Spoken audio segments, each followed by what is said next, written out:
Boa noite, igreja, graça e paz. É sempre um privilégio poder expor a palavra de Deus, pregar a palavra de Deus e compartilhar com os irmãos a palavra de Deus. Irmãos, como é sabido, o pastor não se encontra, se apresenta na igreja de Paú. O pastor Geraldo está viajando, está na Bolívia, e ficou a meu cargo, então, estarmos aqui nesta noite, para que nós pudéssemos meditar na palavra de Deus. E antes de nós começarmos, eu gostaria de saudar aqueles que nos visitam, que sejam bem-vindos, se sintam bem-vindos em nosso meio, tá? E que voltem outras vezes, tá? A Igreja da Glória pode olhar ao redor e ver aquele rostinho ainda novinho e cumprimentar, e que sejam muito bem-vindos, em nome de Jesus. Queridos, eu gostaria de pedir que você abrisse a palavra de Deus em 2 Timóteo, capítulo de número 4. 2 Timóteo, capítulo de número 4, nos versículos de 9 a 11. Eu vou convidar todos a se colocarem de pé em reverência à palavra de Deus. 2 Timóteo, capítulo 4, nos versículos de número 9 a 11. Eu gostaria que você prestasse bastante atenção no texto que vai ser lido.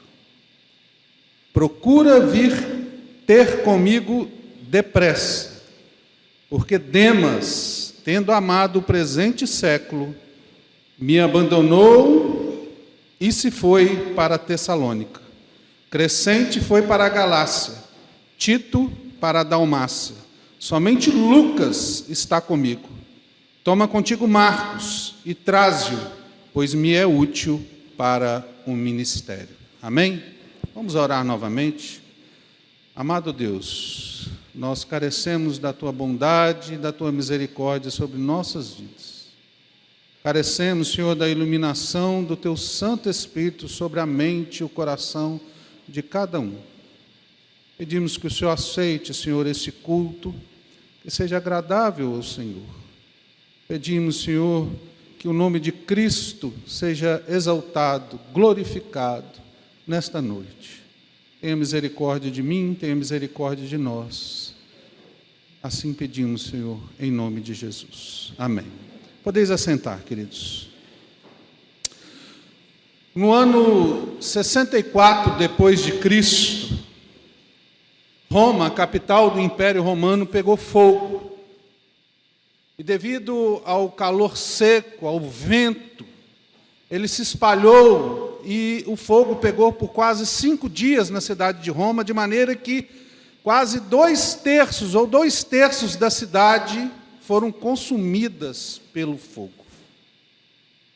Algumas pessoas acusaram Nero, que era o imperador de Roma na época, de ter sido responsável por colocar fogo em Roma. Disseram que ele fez aquilo para que depois ele pudesse comprar os empreendimentos, as construções que tinham sido queimadas de forma mais barata e assim construir um complexo palaciano. Dizem também que enquanto Roma pegava fogo, Nero tocava sua lira, rindo. Alguns historiadores vão dizer que isso é lenda e outros vão dizer que isso é verdade. Mas o fato que importa aqui é que depois de que Roma pegou fogo, Nero acusou os cristãos de terem colocado fogo em Roma. Então começa uma perseguição ferrenha aos cristãos da época. Os cristãos começaram a ter suas propriedades expropriadas, começaram a ser perseguidos, o culto começou a ser vilipendiado e a ser proibido. Alguns cristãos começaram a ser crucificados e muitos deles foram lançados na arena, no Coliseu, para serem devorados por leões como divertimento. Ser cristão naquela época era perigoso. Então, o ódio crescente aos cristãos fez com que Nero mandasse prender a Paulo, o apóstolo Paulo. O grande apóstolo Paulo, que era o grande pregador do Evangelho, o grande plantador de igreja, aquele que a palavra de Deus diz que virou o mundo de cabeça para baixo, aquele que foi chamado de tagarela, o maior expoente do cristianismo da época, junto com Pedro e os outros apóstolos. Então Nero manda prender Paulo. Só que Paulo era cidadão romano. Por isso que Paulo não foi crucificado, que era a sentença que os romanos davam, mas somente para os bárbaros, para aqueles que não eram romanos. Como Paulo era romano, um cidadão romano, então ele não foi crucificado. A sentença dele foi a decapitação, cortar a cabeça dele com um machado. Mas, enquanto ele aguardava essa sentença, Paulo ficou preso em Roma. Um bom tempo. E enquanto ele estava preso em Roma, várias pessoas iam visitar Paulo na prisão, para levar comida, levar notícia, consolar a Paulo. E dentre esses homens, havia um que se chamava Demas. Demas Paulo cita ele 3 vezes. Uma em Colossenses 4,14, em que diz que ele era alguém importante para Paulo no ministério da pregação. Ele é citado em Filemão 24, onde Paulo diz que ele era um cooperador do ministério de Paulo. Ele era alguém que andava com Paulo, que estava junto com Paulo, que apoiava Paulo. Era um obreiro. Mas aqui em 2 Timóteo capítulo 4, Paulo vai dizer que Demas, tendo amado o presente século, me abandonou. Algo terrível aconteceu. Esse homem que era conhecido como companheiro de Paulo nas missões, alguém que estava na obra do reino de Deus, servindo ao Senhor, vira as costas e abandona tudo. Abandona tudo. E aqui a palavra de Deus quer nos chamar a atenção para algo muito perigoso, irmãos, que é o perigo de nós virarmos as costas para a obra do reino de Deus. Virar as costas para Jesus, deixar de servir Jesus, deixar de amar Jesus, deixar de servir no reino de Deus. E aqui o texto vai nos apresentar algumas consequências que o perigo de virar as costas, de abandonar o serviço da obra de Deus traz para as nossas vidas. Em primeiro lugar, está no versículo de número 9. E eu peço para que você leia comigo em voz alta. Vamos ler todos juntos?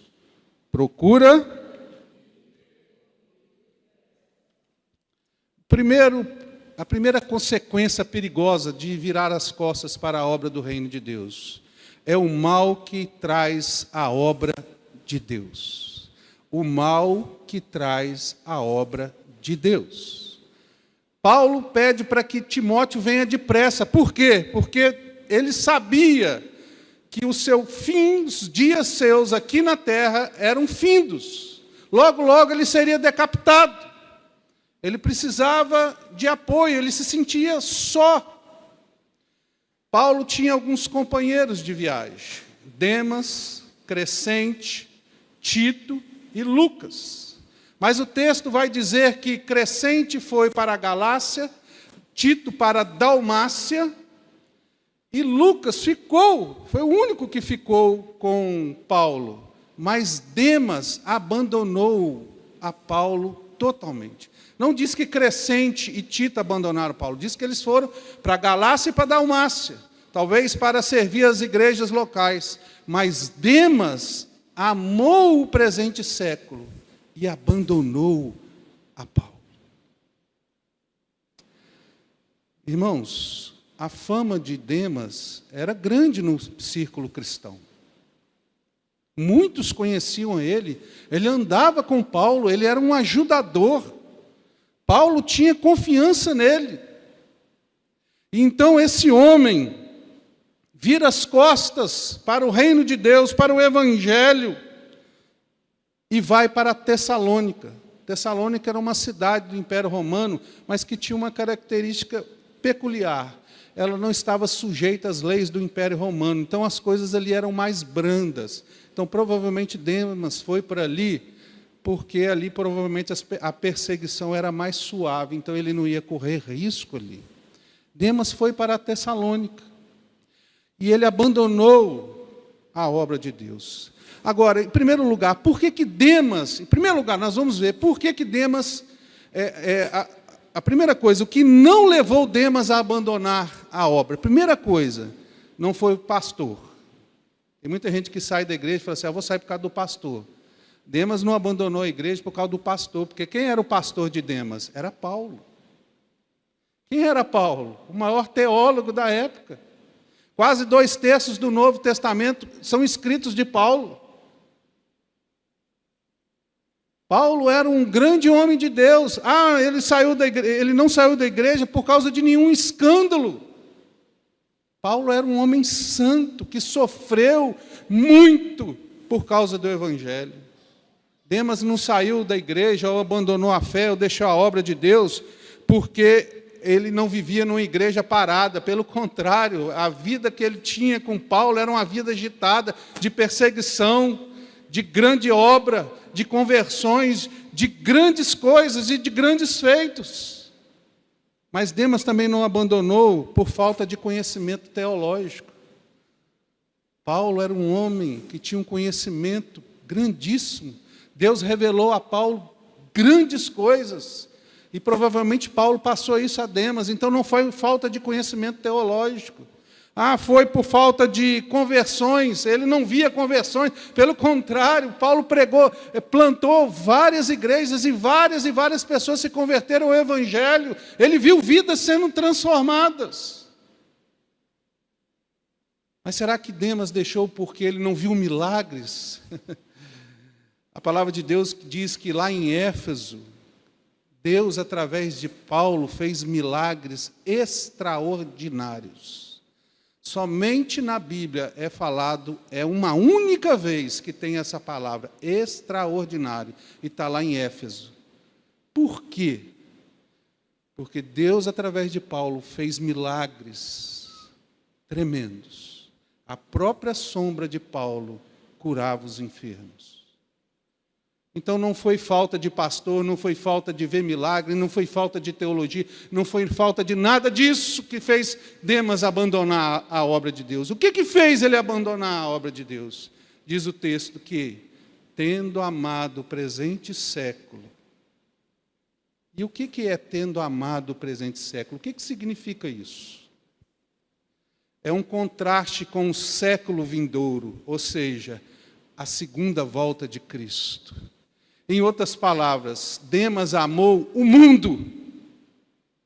Ele não amou a volta de Cristo, ele não ansiava pela volta de Cristo, ele não esperava a volta de Cristo, ele desejava as coisas desse mundo e os prazeres que esse mundo pode oferecer. Demas amou o mundo. Agora, o que é o mundo? A Bíblia tem 3 definições para mundo. A primeira definição é que o mundo é o planeta Terra. Lá em João capítulo 1, versículo 9, diz assim, a saber, a verdadeira luz que vindo ao mundo, o mundo aqui é o planeta Terra.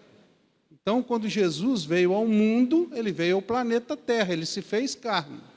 Então, o primeiro sentido de mundo na Bíblia é o planeta Terra. O segundo sentido, porque Deus amou o mundo de tal maneira. O que é mundo aqui? Deus amou a humanidade, o ser humano.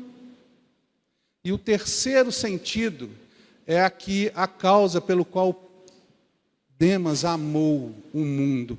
É aquilo que se encontra lá em João 14:30, quando Jesus disse assim, já não falarei muito convosco, porque aí vem o príncipe do mundo, e ele nada tem em mim. Quem é o príncipe do mundo? É o diabo, é Satanás. Então o que é o mundo, irmãos? É esse sistema governado pelo diabo. É esse sistema que odeia Deus, que odeia a lei de Deus e os mandamentos de Deus. E o que é que esse mundo contém? Está aquilo que está escrito em João, capítulo 2, versículos de número 15 a 17. Não ameis o mundo, nem as coisas que há no mundo. Se alguém amar o mundo, o amor do Pai não está nele. Porque tudo que há no mundo, a concupiscência da carne, a concupiscência dos olhos, a soberba da vida, não procede do Pai, mas procede do mundo. Ora, o mundo passa, mas aquele que faz a vontade de Deus permanece eternamente. Então, o que é que o mundo tem? Concupiscência da carne, concupiscência dos olhos e a soberba da vida. O que é isso? O que é esse palavrão? Concupiscência. Concupiscência da carne, irmão, é o desejo pecaminoso da nossa carne, é a imoralidade, é o adultério, é a bebedice, é a glutonaria, é a inveja, é a perda de domínio próprio, é a feitiçaria, é a idolatria, é o homossexualismo, é tudo aquilo que a carne faz de forma imoral. É isso que está no mundo. O que é a concupiscência dos olhos? É o desejo de ter aquilo que não é seu. É a inveja. É o furto. É o roubo. É o estupro. É isso. E o que é a soberba da vida? É você se achar que você é a última biscoito do pacote.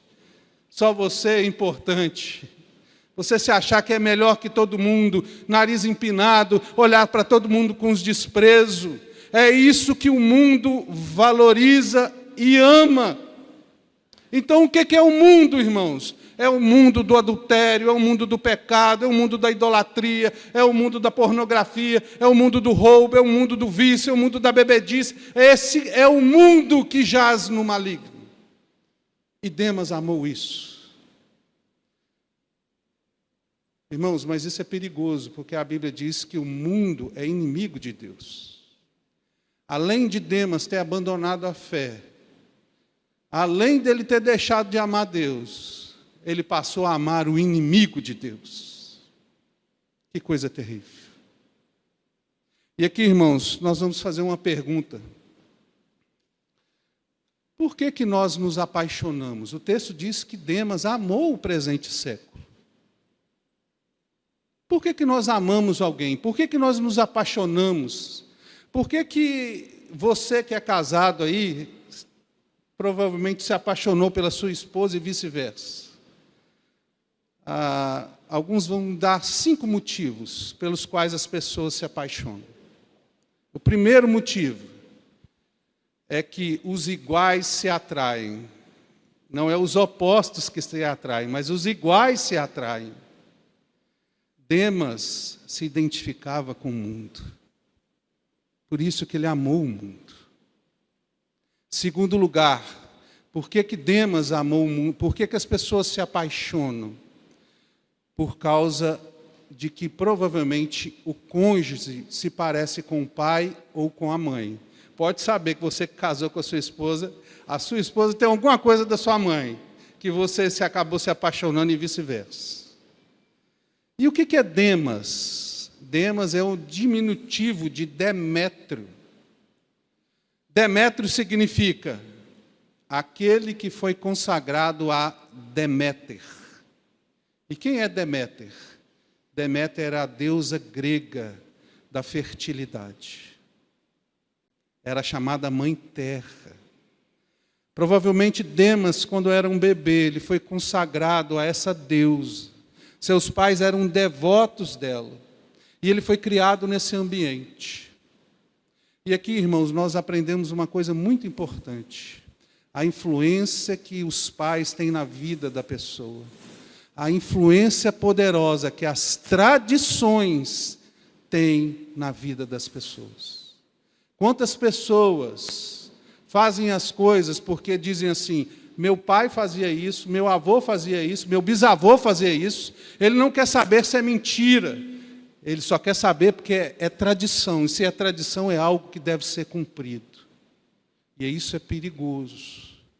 Porque a gente pode se apaixonar por mundo, porque o mundo é cheio de tradições pecaminosas. Terceiro lugar pelo qual as pessoas se apaixonam pelos outros é a conversação. Você já ouviu aquela coisa, né? Rapaz, fulano está namorando com ciclana.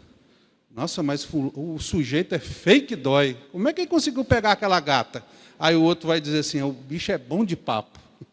Vocês já ouviram isso? O cara é bom da conversa, bom de conversa. Então, a conversação faz a pessoa se apaixonar. Faz se apaixonar. E, queridos, quando aquele que serve a Jesus, que segue a Jesus, começa a dialogar com o mundo, cuidado. Cuidado. Cuidado com os filmes que você vê. Cuidado com os sites que você entra. Cuidado com as músicas que você ouve. Cuidado com os livros que você lê. Você pode estar dialogando com o mundo e daqui a pouco se apaixonando com o mundo. Cuidado com isso. Em quarto lugar, outra coisa que faz uma pessoa se apaixonar pelo outro é a extroversão, ou seja, o jeito extrovertido da pessoa ser, a gargalhada, que faz você rir, se sentir bem. E quando você olha para a fotografia do mundo nos filmes e na novela, o mundo, esse mundo pecaminoso, irmãos, é sempre alguém rindo. Você já viu propaganda de qualquer coisa? Vai ter uma pessoa sorrindo. Para passar para você a intenção, um pensamento de que aquilo ali traz a felicidade. E é isso que o mundo faz. Olha para o mundo, irmãos. Você vê, por exemplo, os drag queens, eles sempre estão rindo. Uma felicidade. O orgulho. Olha o carnaval, é uma festa, você vê todo mundo sorrindo, sambando, dançando. É essa fotografia do mundo, que o mundo é alegre, que o mundo é feliz. E quando mostra a fotografia do cristão, é sempre um homem triste, sisudo e carrancudo, e sofredor. Mas isso não é verdade, irmãos. Eles ocultam de vocês. Quantas depressões, quantos suicídios, quantos vícios. Mas o servo do Senhor tem uma alegria indizível, ele tem Jesus. A quinta característica, Senhor, daqueles que levam uma pessoa a se apaixonar, é o jeito. É o jeito. Por que você se apaixonou? Eu gosto do jeitinho dele. Demas se sentiu atraído pelo jeito do mundo. E tem muitos cristãos, muitos que estão na igreja, que são atraídos pelo jeito do mundo. Ah, quem me dera ter as mulheres que o Neymar teve. Quem me dera ter o carrão do Cristiano Ronaldo. Quem me dera ter o estilo de vida da cantora tal.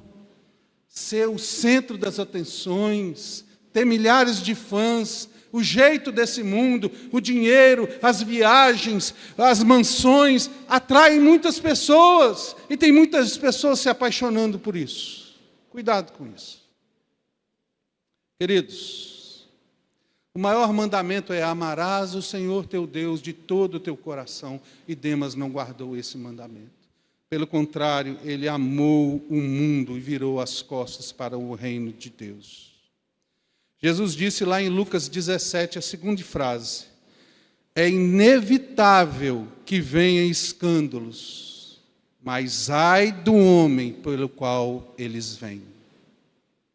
Queridos, Demas era um companheiro de viagem de Paulo. Você imagina quando as pessoas ficaram sabendo: cadê Demas? Demas abandonou a Paulo e foi-se embora. O escândalo que foi.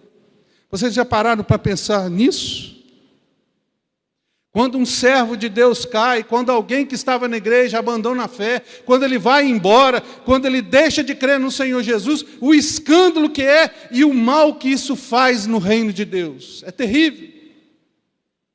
Os mais antigos aqui vão se lembrar de um grande pregador dos anos 80 chamado Jim Swaggart. Esse homem era um televangelista, era um pregador que pregava na televisão. Foi um dos pioneiros.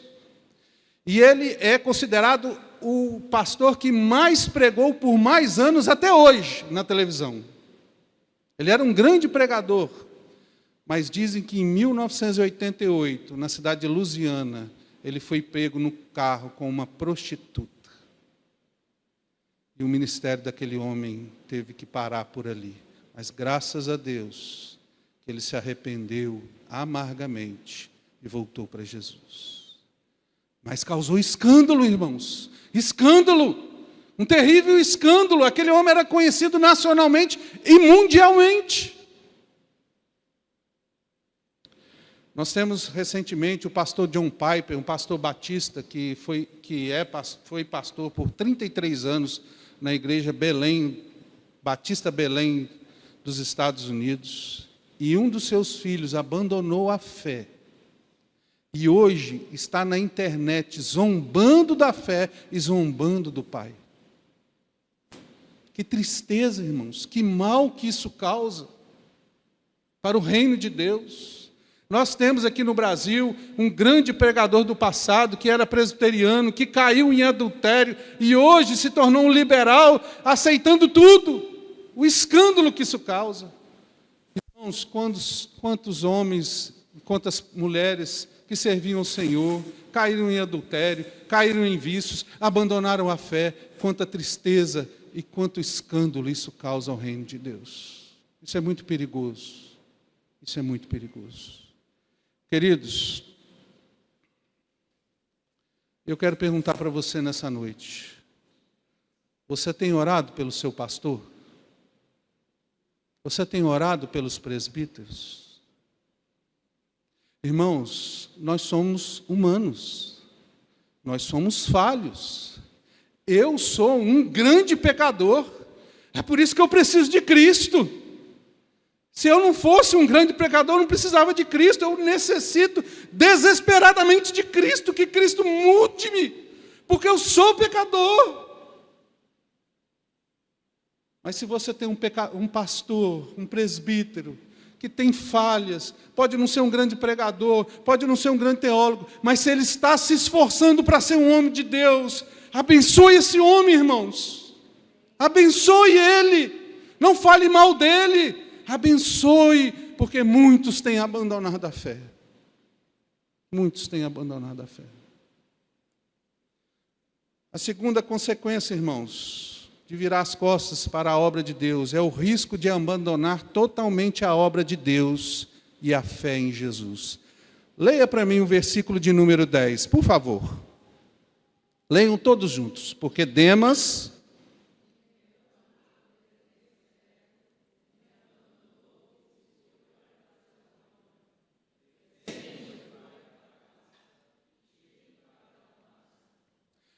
abandonou Paulo, queridos. Demas abandonou a obra de Deus.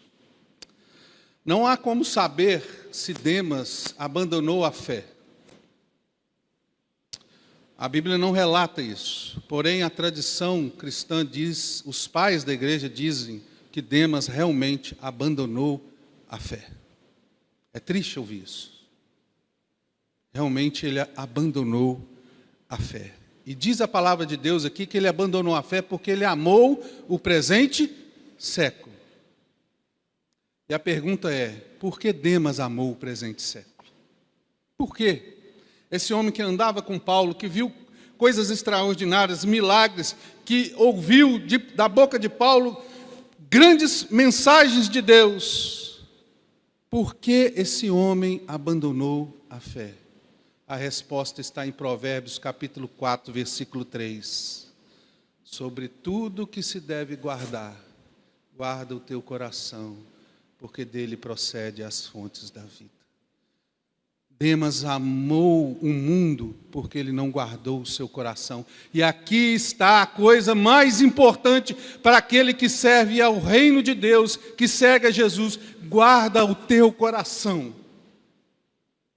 A coisa mais importante na sua vida, querido, não é o seu dinheiro no banco, não é o seu dinheiro na poupança, não é o seu dinheiro debaixo do colchão, não é o seu dinheiro nas ações, não é a sua casa, não é seu carro. O maior tesouro que você tem é o seu coração, e guarda ele, porque essa é a promessa que Deus diz. Isso é perigoso, sabe por quê? Porque quem disse esse texto, Provérbios 4:3, foi Salomão. Salomão que disse isso.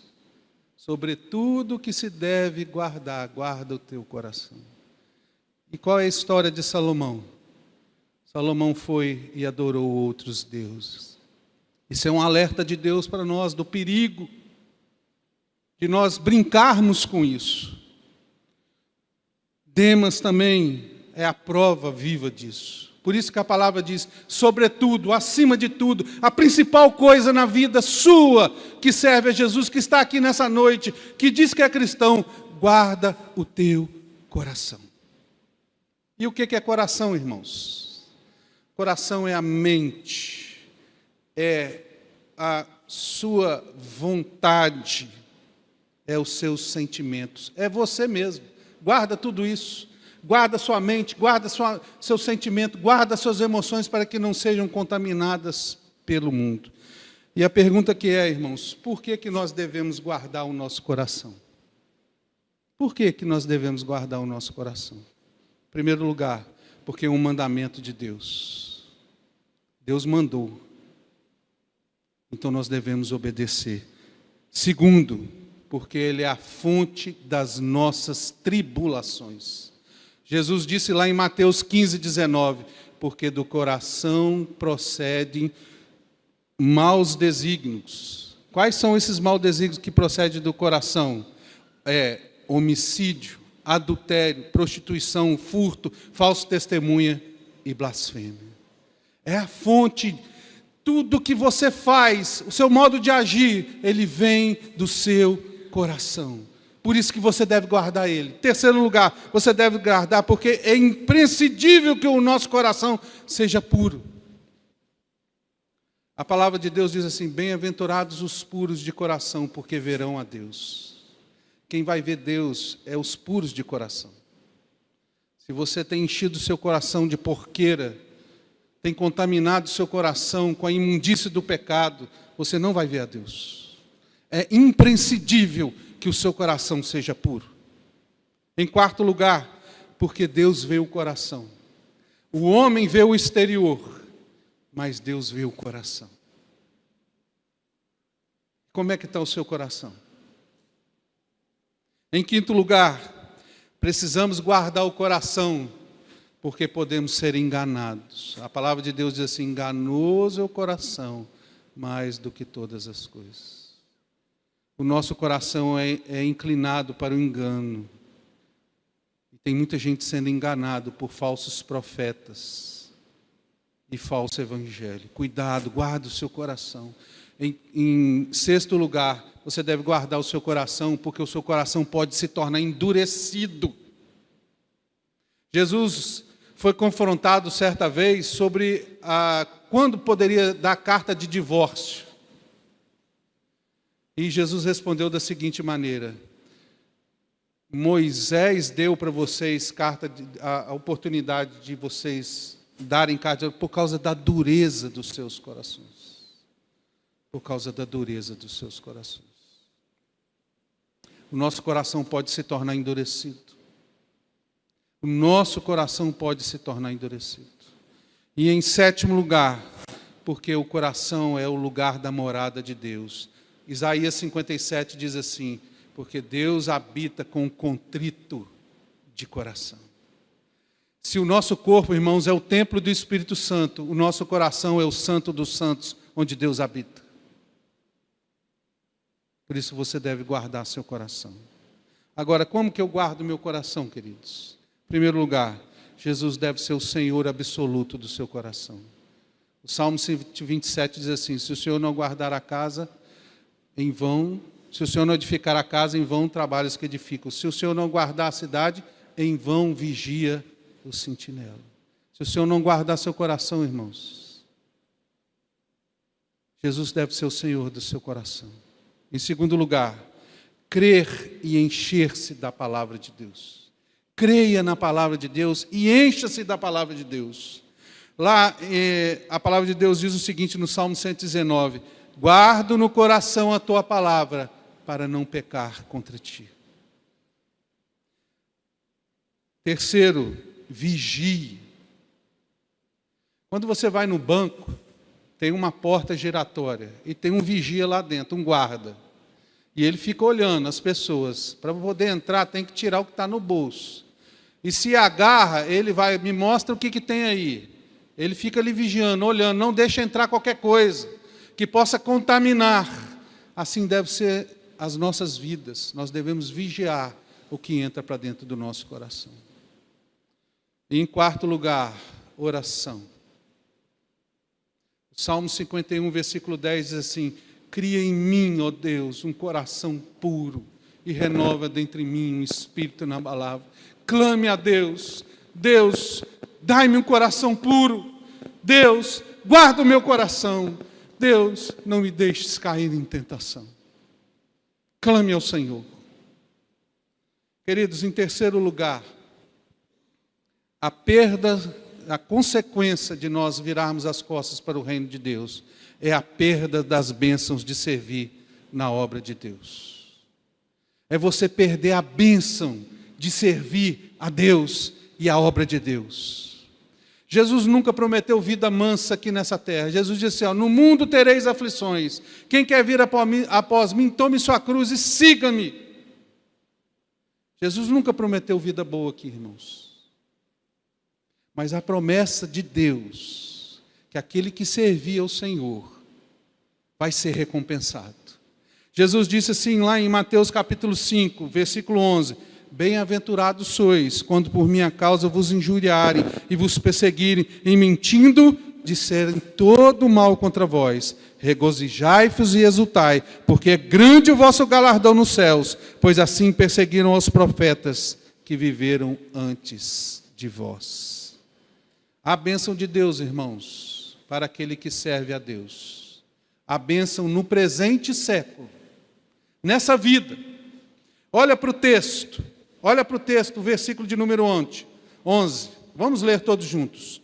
Somente Lucas está comigo. Toma contigo Marcos e traze-o, pois me é útil para o ministério. Preste atenção numa coisa. Paulo mandou chamar a Timóteo para que ele viesse depressa. Demas abandonou. Só ficou Lucas e ele mandou chamar a Marcos. Agora, quem são essas três pessoas? Timóteo tem 2 cartas com o nome dele, 1ª e 2ª Timóteo. Lucas é o evangelista, no qual nós temos o evangelho de Lucas. E Marcos é quem escreveu o evangelho de Marcos. Sabe o que Demas perdeu? Poderia ter tido 1ª e 2ª Demas. Ou poderia ter tido o evangelho segundo Demas. Mas Demas virou as costas e perdeu a oportunidade, perdeu a bênção nessa vida. Mas há bênção também, irmãos, na vida futura. Demas olhou para Paulo e falou assim: Paulo, rapaz, você sofre demais.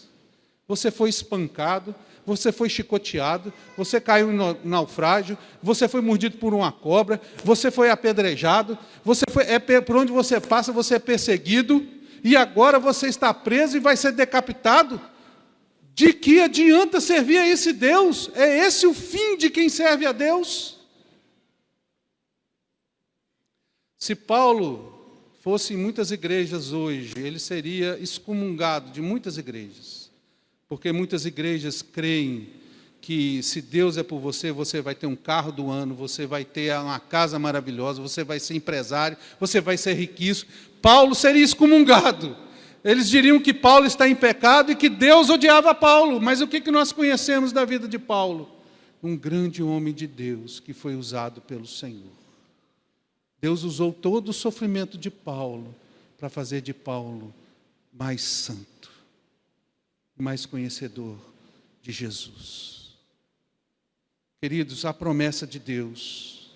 Enquanto Demas olhou para esse mundo, Paulo olhava para o céu. Ele cria nas palavras de Jesus que dizia: ser fiel até a morte e dar-te-ei a coroa da vida. Os olhos do crente, irmãos, têm que estar fixos não nesse mundo, mas fixos na eternidade. Eu gostaria de concluir dizendo o seguinte: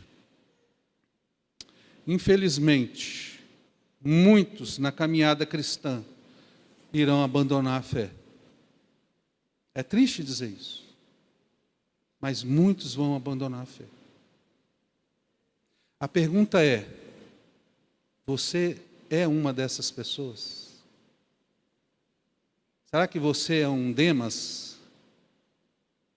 E eu pergunto para você, como vai a sua vida devocional? Como vai sua vida de oração? Como vai sua leitura da Bíblia?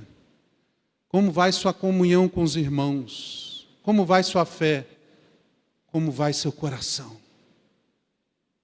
Sobre todas as coisas que se deve guardar, guarda o teu coração, porque dele procede as fontes da vida.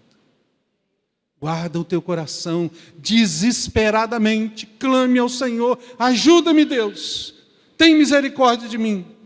Guarda o teu coração.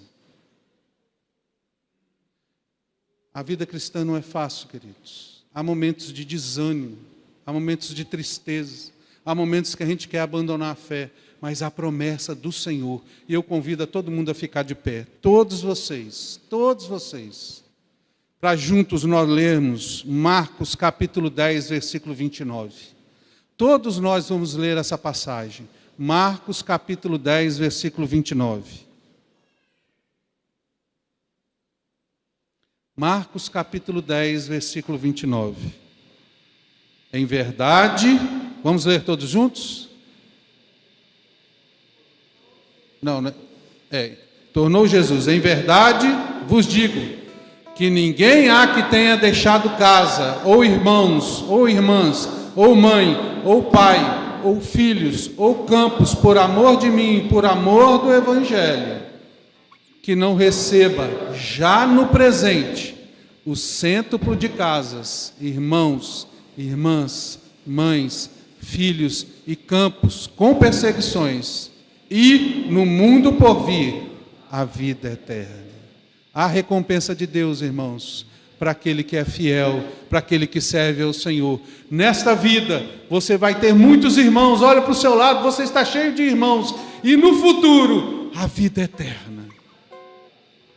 Que Deus guarde os nossos corações, e que Deus nos dê força para guardá-lo. Amém? Que Deus te abençoe em nome de Jesus.